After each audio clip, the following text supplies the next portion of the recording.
Log on, tune in, find out.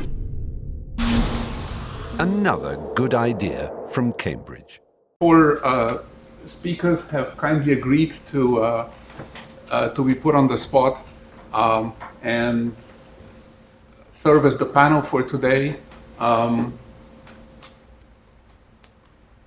If you have questions, I could try breaking the ice.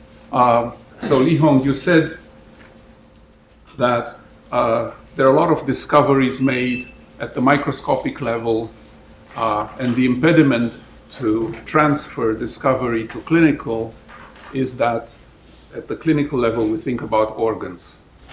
Fair enough, but surely that's not the only impediment why research does not make it to the clinical stage. So maybe you can all address what are the other impediments and how can one improve the transfer. This is about knowledge transfer, so let's start with the knowledge transfer question. Derek. Okay, so from a knowledge transfer point of view, so if you're talking about getting something from a lab into the clinic, then there's a whole set of things that have to happen, which actually is a very long and expensive process, as Medicite certainly around the table knows best. So the difficulty you have is trying to demonstrate to regulators that the tests that you have meet the sort of the thresholds of sensitivity and specificity, false positive, false negative, whatever they want, that would enable them to be convinced that it is adequate. Now, for most of the things we're talking about here, we're not talking about a 510K process, which is what people in the scanner world use for the next scanner or the next scanner workstation. We're talking about something which actually has to go from the FDA terms, a PMA, a pre-market authorization, which is a big clinical trial, basically. Now, to do that, you actually have to have a strong patent to justify the cost. So you can't have a method which works well in research, open source, unpatented, and expect somebody to go and take it all the way through that process, because the sort of people who might want to study it will say, well, all we do is we do all that clinical trial, and then anybody can duplicate it and make their own method. So there's a really big barrier to clinical deployment, which is related to that regulatory and IP space, which is quite complicated, and the cost of doing it, and the fact there's been an awful lot of companies that have been set up to do things like computer-aided diagnosis which have failed. They failed to get an approved device. They've burned tens of millions sometimes of invested cash and not got anything out of it. So there is this huge barrier there, which is not about the science at all, but it's very, very relevant. So that's part of my answer to your question. So you're saying don't publish patent? Well, I didn't know. You remember that it's completely different. Yeah. You can always publish after you patent it. Yeah. But if you want a method to be turned into a clinical diagnostic, and there's a big if there. Some people want research tools. If you want a research tool, it doesn't matter. But if you want something that is a clinical diagnostic, then if there's no IP, then people aren't going to do the work of the clinical trial setting. Okay, we have questions coming up. Yes. Is there the ice has been broken. I don't know whether you were asking. Oh, sorry. Before you say that, I was supposed to tell everybody that you're being recorded. So go ahead. Well, I'll take a bit longer then. Okay. Were you asking a more fundamental question? I'm not sure, and the answer is very tricky. Were you asking the more fundamental question? Is can we understand the fundamental biology, which we can then translate into the clinic?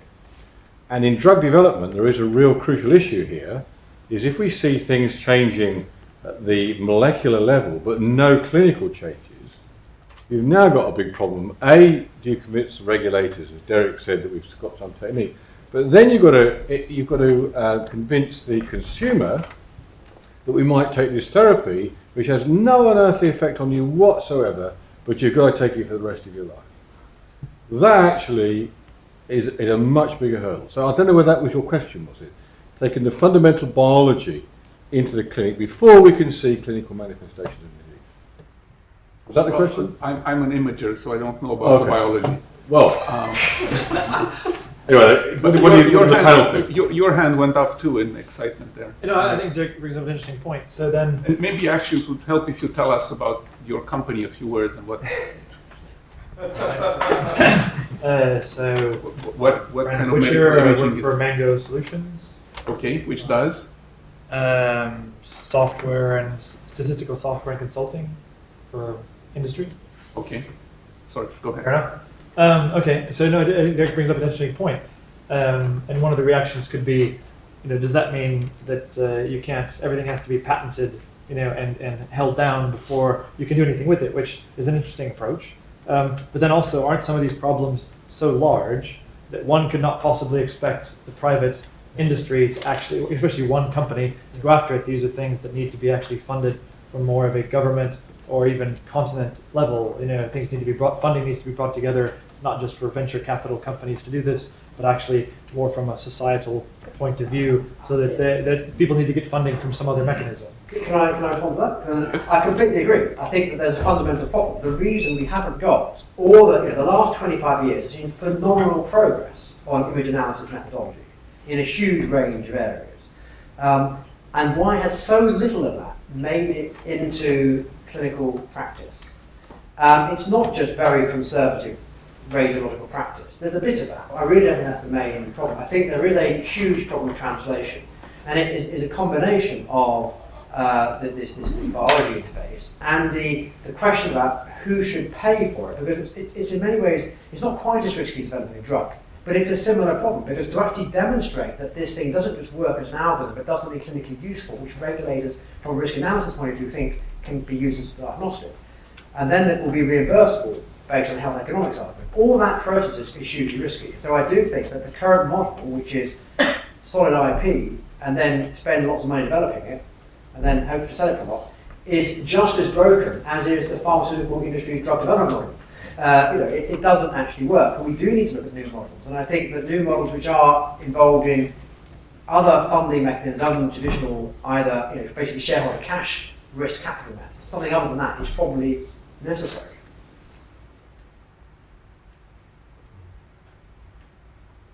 Yes. Can I just add to Derek's answer? I run a company called Image Analysis, and we specialize in algorithm development for medical images, especially in MRI. And so it was very exciting to hear. We sell software to clinicians and to researchers, and they have different goals. Clinicians don't get excited about a lot of buttons. They actually want one button which does the thing. Correct. Whereas the researchers love the buttons. The more the better, and it sometimes doesn't really matter what they do.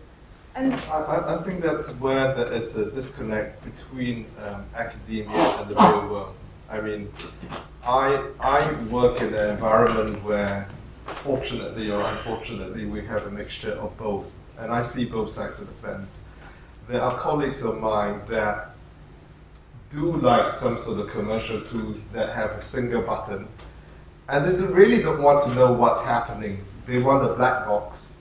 Somehow the data goes in, and it comes pop up with a value, and that's what they want. And if we make it simple enough that they can just press that button once and get the answer, they will do it. But anything that has a moderate degree of complexity, and I think part of the problem is that these techniques are quite rather complex to perform. They have, you do have to understand, because if the data quality isn't good enough, then what you put in is as bad as what you put out. So there's no winning there. So I think I admit that it's a radiology education problem, and I hope that I think many of the governing bodies are aware of this gap between where we want to go with the technology and in reality what can be crammed into their 4 years of radiology training. And the training time is getting shorter and shorter. They're accelerating people through radiology training, and it's not helped by that. So we see people coming out to just grapple with the basics. So they really don't have time to learn these so-called advanced techniques at the moment. So we need to address that. If I could also chime in on that. I think it's very important to really take a look at the marketplace from a commercial point of view. It's important to understand how end users, radiologists, doctors, will use these systems and be able to take advantage of them in their clinical practice. Now, for us at MedicSite, we've noticed there's quite a differentiation in the marketplace as you go around the world. For example, in Western countries, we're often concerned with polypoidal polyps. These are polyps that protrude from the colon. Whereas in Japanese culture, Japanese society, they're very concerned about flat lesions. And there is some sort of debate going on between East and West about what types of polyps are of concern from a clinical point of view. Now, this creates a problem for us as a company because we don't have the resources to target all of these markets simultaneously. So we have to be judicious about how we deploy our resources, both in terms of algorithm development, but also in terms of all of the other things that Derek mentioned from a regulatory point of view, and so on. So these are things to consider. It's really important to understand the market before you launch into even developing algorithms and doing patent protection and so on. So this is an audience of many mathematicians. They're thinking, are there any good problems that we're not thinking about that would be relevant? Some of us want to be relevant. I think I could touch on that. Go ahead. A few of the speakers talked about what I would call multi-scale modeling. So, you think about imaging organs, but disease is happening at a very smaller scale, the micro and nano scale. But the challenge here is that it's different domains that work with these types of data sets. So there are some very difficult problems, I think from a mathematical point of view as well, sort of integrating these different data streams at different scales and coming up with comprehensive models that somehow span the scales.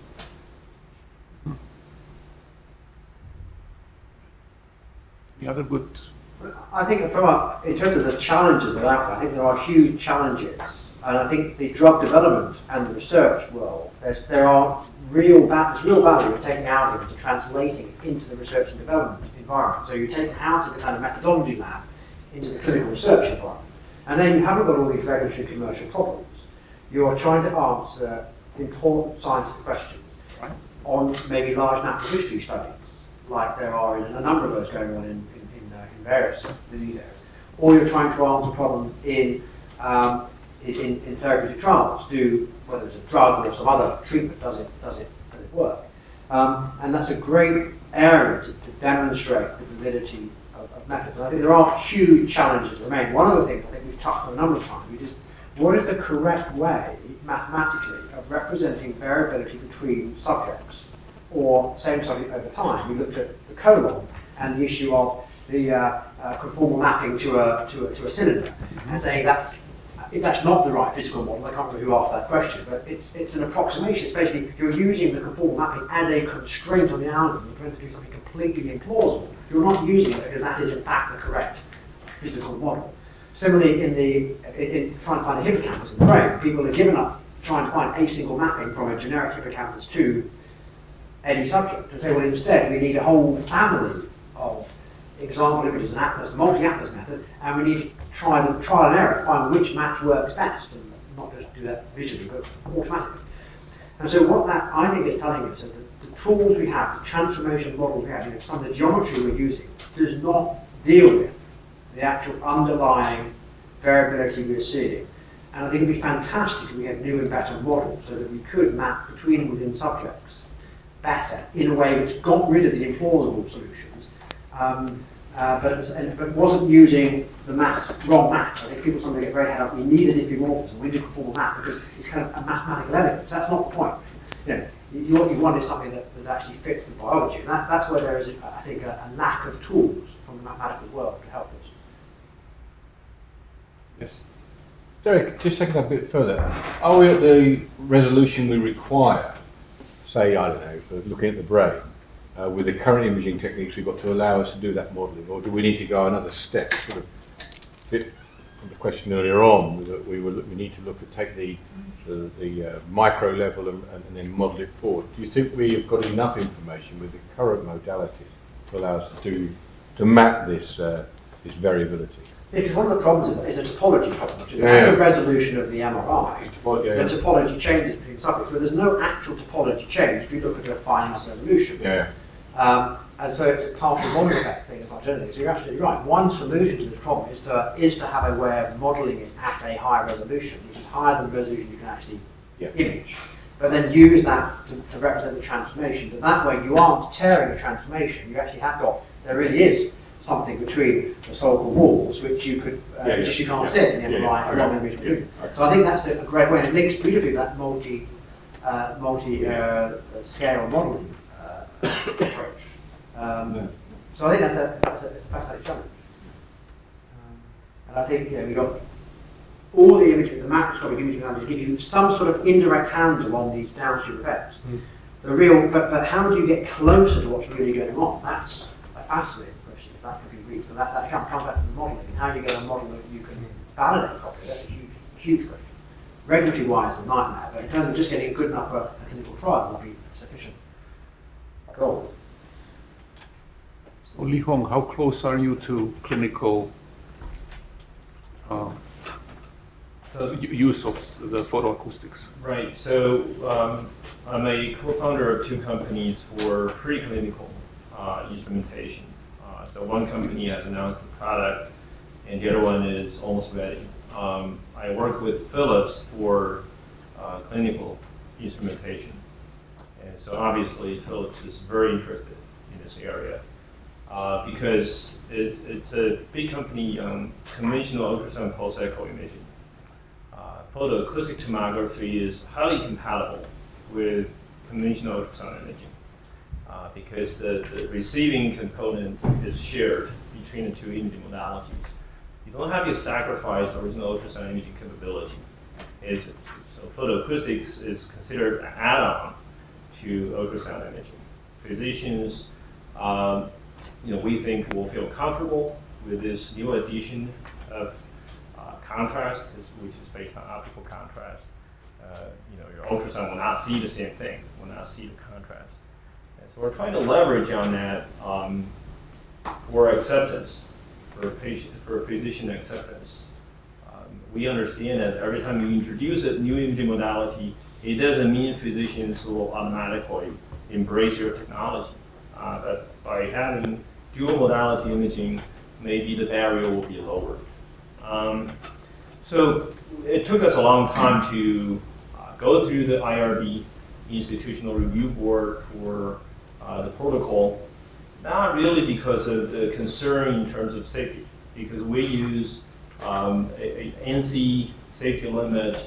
Our dose for light delivery is within the safety limit, and the ultrasound we produce is actually weaker than the ultrasound delivered in ultrasound imaging. And so all forms of energy are within the safety limit. The dye we use, methylene blue, is FDA approved, and that's a dye that's used currently in the standard invasive procedure and surgical-based breast cancer staging. So everything we use is safe, but the bottleneck was actually the conflict of interest.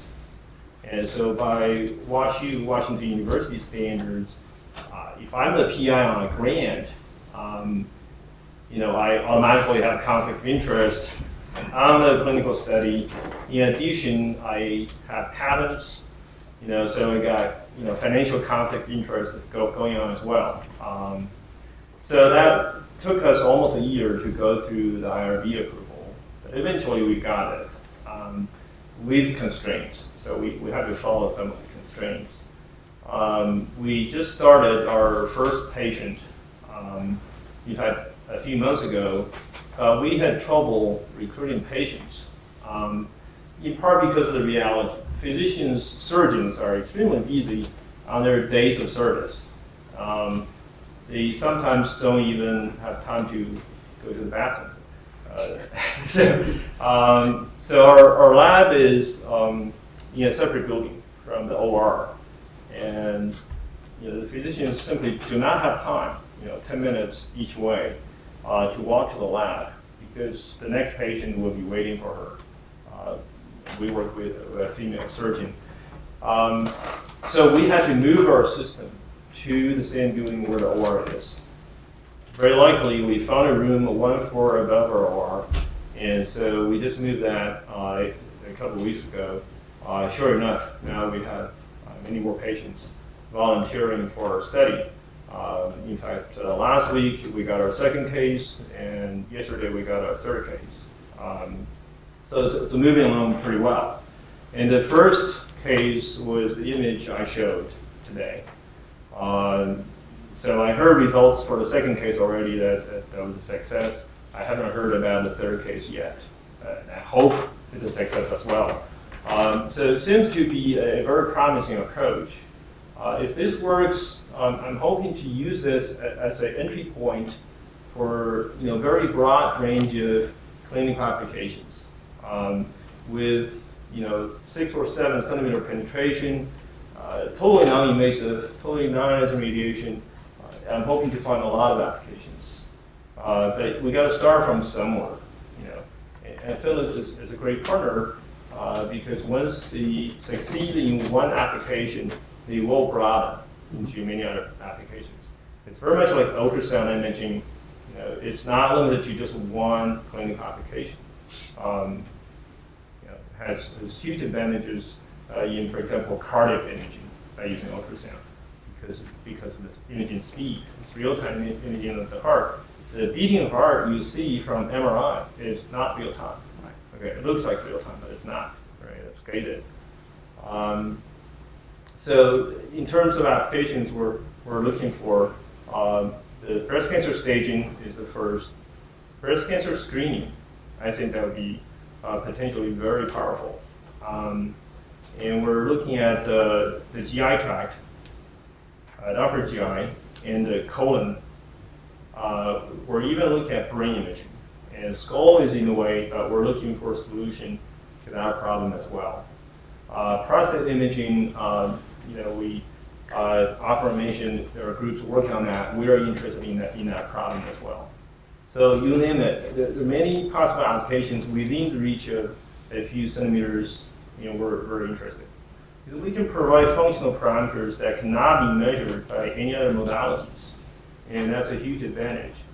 Because you are looking for useful information, you want to make diagnostic conclusions, and the contrast is really important. Right. So to wake people up, I'm going to say I think something. there's a question. Oh, there's a Yeah. question.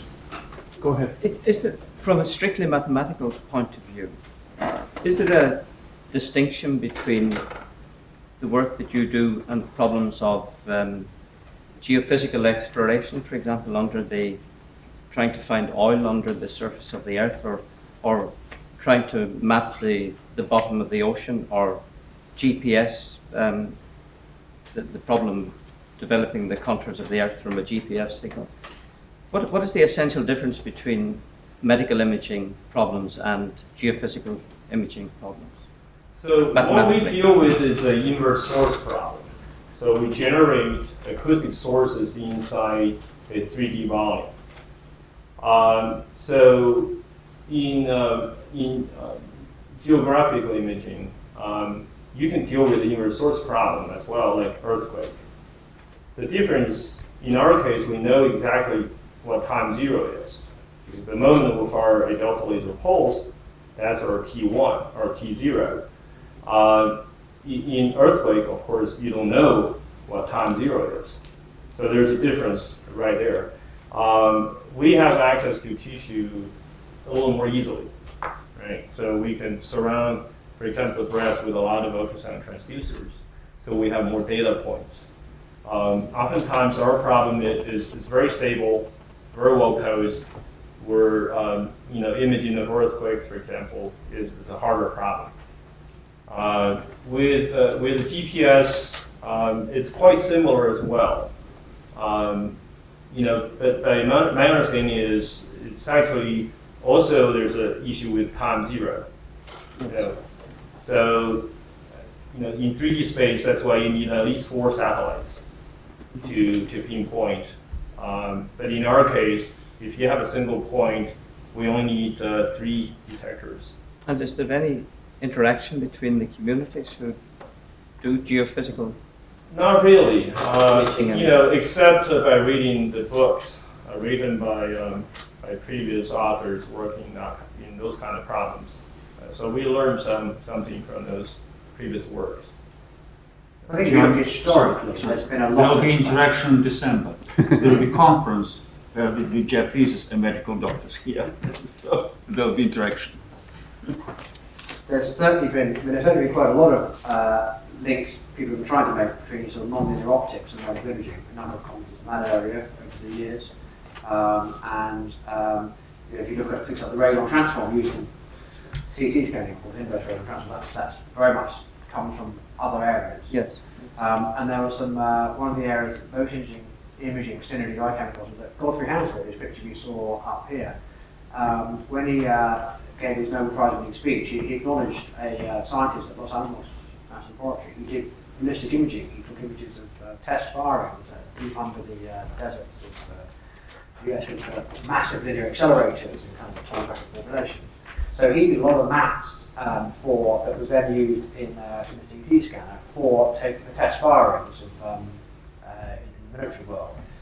And then there was another, I was very reminded, it's in San Francisco last week, I was very reminded of a comment in 1994, I think 1993, the American Association of Artificial Intelligence brought together a lot of mathematicians from the defense world, into the immediate peace dividend arena, and medical imaging. And that we had a very interesting meeting, lots of people from MIT and who had never really been involved in medical stuff much before, coming together. And that led to some very interesting, innovative work, particularly in some of the image registration and segmentation areas. So there have been a number of these cross-fertilization things which have been quite productive. But there's always scope, I think, for more. Yeah, but the reason that I asked was that there's a huge interest in this, in the geophysical world. There's a huge interest in multi-scale aspects of these related questions. I wondered if they had informed the debate. You said there was a problem with multi-scales in biomedical imaging. So can I comment on this? Yes, of course. As a 50% of my time geophysicist, I can say that there is basically not enough interaction. A good example is maybe the EAT problem, known here, which people know in the geophysics as this resistivity exists since the 30s of previous century. Codes that actually do this in 2D exist from the early 80s. Codes that do it in 3D, commercial codes, exist since the early 90s. People are actually collecting this in the field, processing the data. Companies make money on this. It's not a problem that we show kind of only in conferences. It's a real problem, and people actually really work on this. Similarly, in geophysics, people try to do what's called joint inversion, or what you call here multimodality. And only recently people start looking at something like mutual information, which is very well known in medical imaging. So there's definitely not enough cross-fertilization, and there's definitely not enough people talking from both sides of the aisle. And the hope would be that mathematicians, which in principle should have actually the easiest time to dive into both fields because the equations are the same, are actually not doing that as well. That's mutual information is a great example. That mutual information idea came out of that AAAI meeting. It was a result of that cross-fertilization between teams that led to mutual information becoming used in image registration. It was that was quite a formative meeting, and I think there are opportunities for things like that. You don't need them every 6 months or every year, but every now and then you need to bring the community together, I think, and there are synergies. Yes, okay. So in other engineering area, for example, CAD design, if you design automobile, there are usually well-known popular softwares to do things. So in medical imaging, are you aware of, or do you know any the most popular or most used software, and what does it do if there is such one? I've heard of a CAD program for breast cancer detection written by R2, which is a company. So it's pretty broadly used. It highlights suspicious areas for radiologists. It tries to minimize false negatives. Right? So they may actually overspecify suspicious areas, but it'll highlight areas to draw physicians' attention. Well accepted by doctors. Well, Yes, maybe yeah, you yeah, can yeah. speak to that. I mean, I think when you look at acceptability of software, there are those that are out there that are clearly in widely used. CAD, for example. The other one is nodule detection and volumetric estimation. That is in wide use. More recently, the CT colonography software is gaining popular acceptance as well as it shows its efficacy in clinical practice.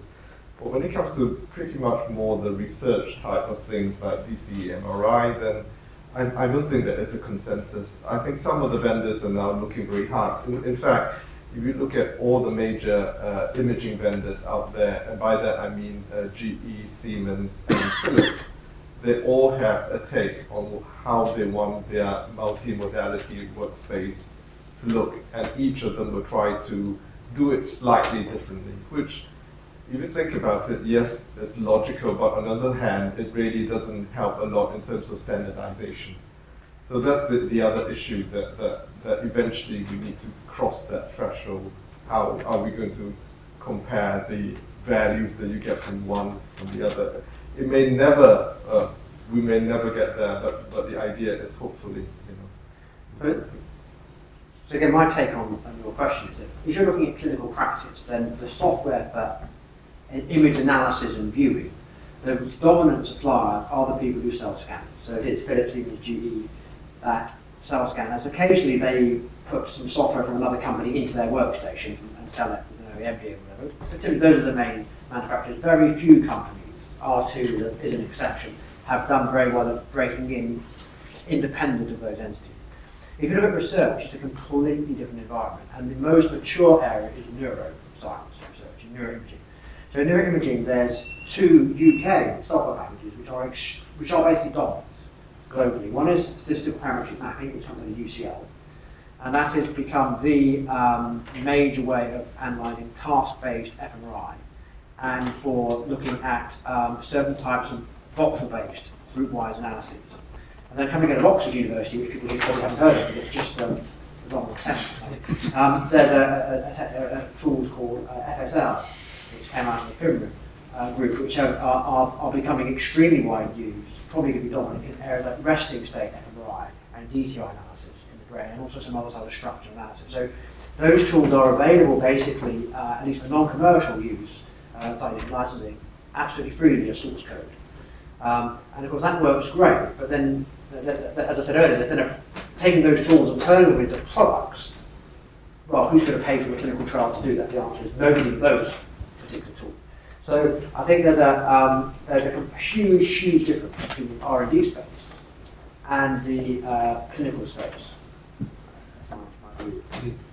I was saying, another dimension of your question was, what is the best software? And I think that obviously it depends very much on the application.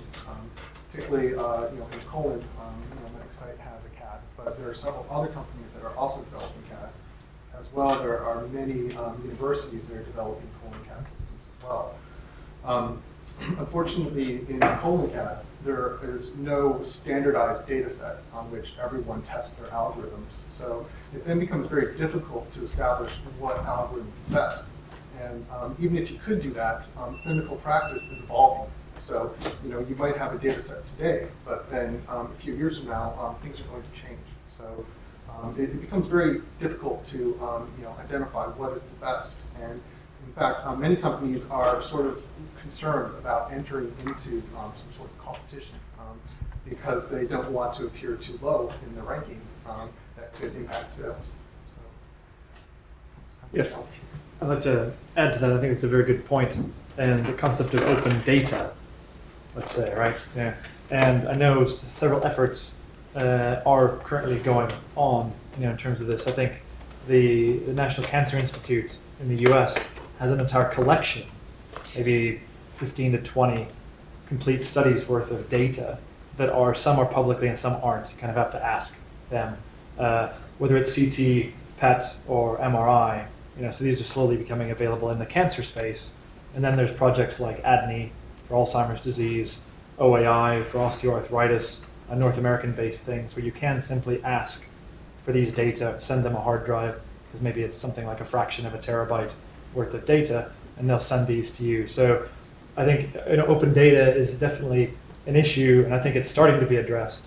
But I think a lot of people are aware of the possibilities, and there's several other brain collections that currently exist, especially in North America, that people can get access to and compare algorithms and start raising the standard, I guess, that everybody needs to respect. I think in the data mining community, I mean, this is huge, and they've had collections for decades now that people can throw classification algorithms against, but for some reason in medical imaging, for multiple reasons, this isn't the case, but it doesn't need to be a barrier anymore. There needs to be more collections. Pharma companies are sitting on vast collections of data for various reasons cannot or will not be made available. But there's public initiatives to do imaging that are producing these publicly available data sets. So if anybody wants to, say, give a go at registration, segmentation, or any other mathematical operation, there are plenty of data out there in standard formats to project your algorithms against. But also you can measure things not just by how well it works on an image, but how well it works on a problem, like predicting conversion in Alzheimer's disease or predicting change in osteoarthritis. So you actually got clinical data, because you can't just have images, you need to have the clinical data as well. So ultimately the algorithms have to measure something, which is not just about that subject image, but it's about the clinical problem. I have a question for you, the industry. So when you look at problems like image registration, maybe is a good example. We know the problem is horribly non-unique. We know there's solution. There are lots of solutions that all of them fit the data. We know there are lots of problems, and the issue that you want us to get one image, one solution. There was a talk yesterday which was nice that the guy tried to show us that there is not only one solution, but they want to try to compute variances of the solution. Is that something that doctors are willing to entertain? That the fact that the solution is not unique, or? Well, I think we have to work in the real world as well. The thing is, exactly as you said, there are failure rate, and if you look at any sort of acquisition that we have, that in which motion can come into play. So there will be always various degrees. So the best is that you get 90% or 95% motion free, but then there is a scale. So what do you do with those that are a little bit off, and then what you measure, you don't know whether it's really motion or really the signal you're trying to measure. How does it actually degrade what you're measuring? I don't think he's talking about failure rate. He's talking about the notion that different methods might give you different information, and that if somehow on the clinical side. Clinicians don't care about uniqueness. They don't stay awake at night worrying about unique solution to equations, nor do they about formal mapping. So it's about, does it provide what they need? I mean, there's no such thing as a perfect test. Every diagnostician knows that there's a sensitivity and it's not 100%. So what they need to do is know how good the method is, and is it good enough for their problem. A great example we had earlier was the colonoscopy. That what you need in that particular case is to get in the right bit within about 3 centimeters. So it doesn't matter if your solution isn't unique. It doesn't matter if you run it again and you're a millimetre out. No, but then maybe let's give an example. If you hit by the data, the gut would have moved, so it would be much more than a millimetre out. So it's I don't think the clinical people are worried about those mathematical problems. No, but let me give you an example with exactly what you're saying. Maybe that will kind of clarify the thing. So we all heard about total variation in the last few days a few times. And it's a nice algorithm that computes something with edges. Now let's say that a clinician says that if the tumor size is 3 centimeters, he's operating. If it's more, you have some kind of other therapy.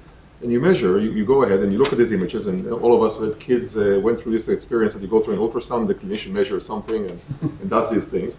And it says it's 3 centimeters. Now, I write the algorithm. I know that this 3 centimeters is very doubtful. It could be 2.5, it could be 3 point something. Now you tell me you want to open me based on this kind of information. But isn't that exactly what is being done at the moment? No, so maybe a better solution is to get some uncertainty with this and to say we are uncertain. It's the fact that you see an image with 3 centimeters is not really 3 centimeters. And maybe you should look at something else. That some sort of that's the thing that I think is lacking in a lot of the way we communicate information, is that we don't actually communicate the level of uncertainty associated with our measurements. And if we're going to go into truly quantitative imaging and these numerics got to mean something, I think we really have to address, and how to reduce the degree of uncertainty. So looking at spatial scales thing as well, when you go down to the voxel level, is your level of uncertainty at one voxel level good enough for what use you may want to have for that information? So you may have to zoom out into and resize the voxels to get to a level of uncertainty that you can make use of.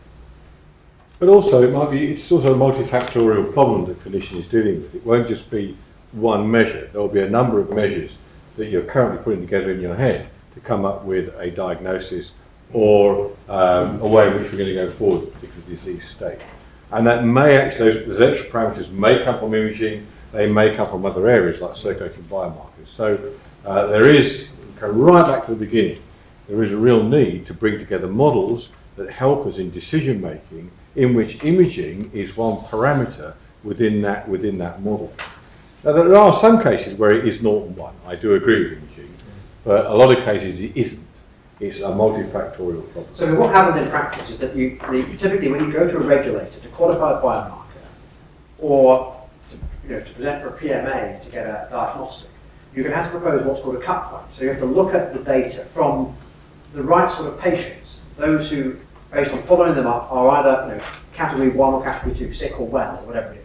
And you then have to find a cut point which best separates those groups from the diagnostic space. Now, and that's the level at which you model uncertainty, that's where you need to look at it. So it's not directly the uncertainty in the measurement on one patient that's often the most important thing here. It's how you can determine across the whole population how many people you put in the wrong category. Because depending on what you're doing, it may be more worrying to put them in the false positive or the false negative category, and that's kind of risk analysis approach. So you have to kind of think, I think in the context of the clinical problem, not just as one measurement and what's the error on that measurement. Clearly, the error on that measurement does play into that, but it's sometimes in a rather indirect way.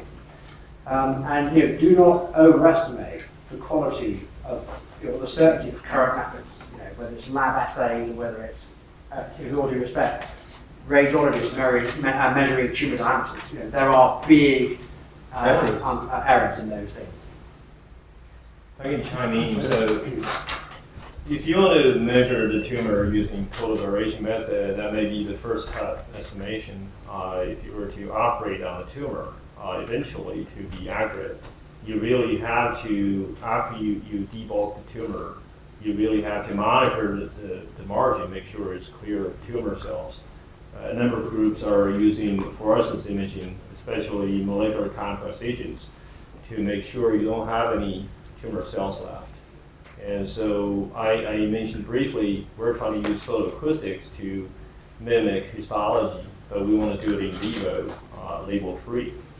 And so that would allow you to make sure you clear all the cancer cells as well. Well, that's a great example as well, because when you remove a tumour, everything changes. The measurement you made from the image before you started no longer is relevant. You need a real-time tool of some sort, photoacoustic or your eyes or something, to help you know what you're doing. Ultrasound is very commonly used in operation. Go ahead. I'd like to follow on the uncertainty Yes. point from before. So one thing is, I agree, is not, I'll have a comment on that question, don't worry. So one thing is definitely not worrying about single subjects so much, because then you have to look at perspectives.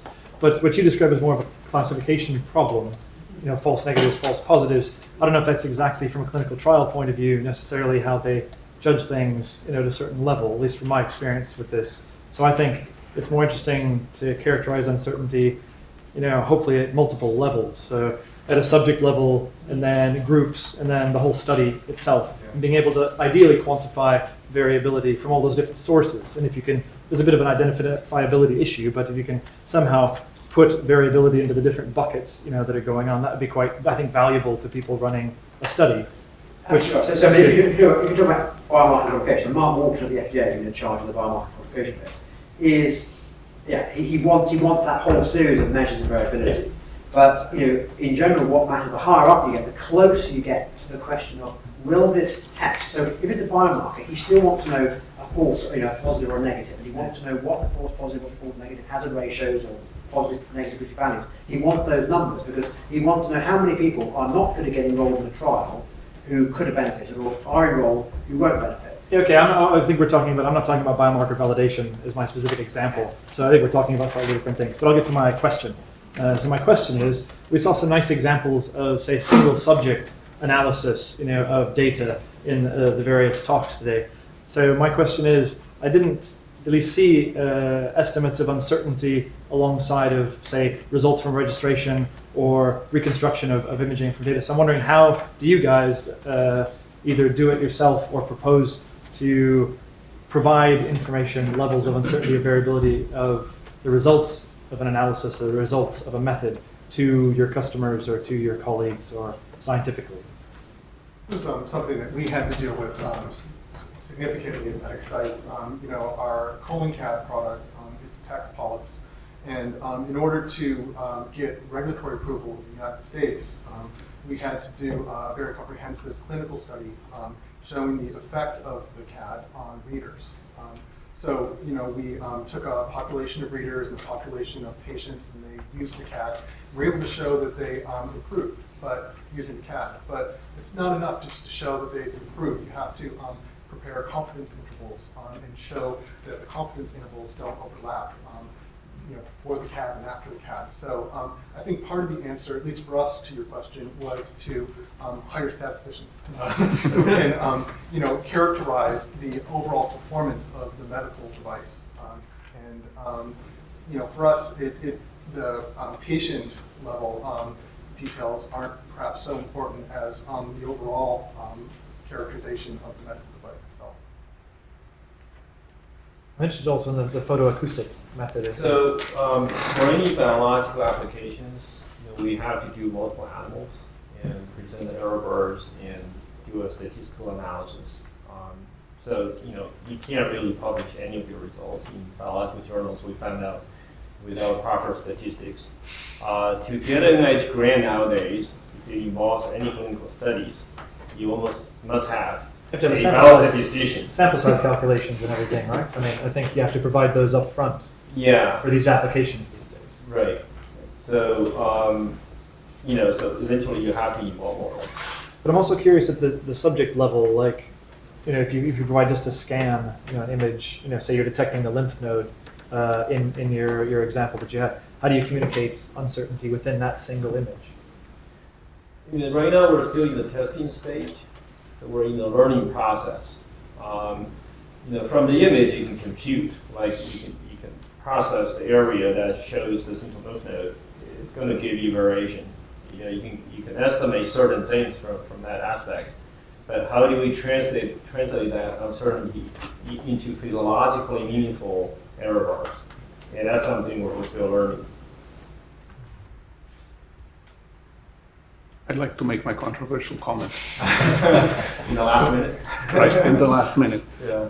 So on the one hand, we in academia have a lot to learn by interacting with industry, and this is the reason we're organizing things like this. On the other hand, perhaps a message in favor of pure science we can also walk away from that with that. For instance, if Li Hong had been sent to any medical imaging company 20 years ago, right? They tend to tell us, you're working on the wrong things. I don't think anybody would have told him, you know what, you should be focusing on photoacoustics. So this is, I think, a comment in, some people do pure stuff, some people do applied stuff. Can we all get together? It's almost drinks time. Any other questions? That's a hit for the Well, thank you very much for our panel.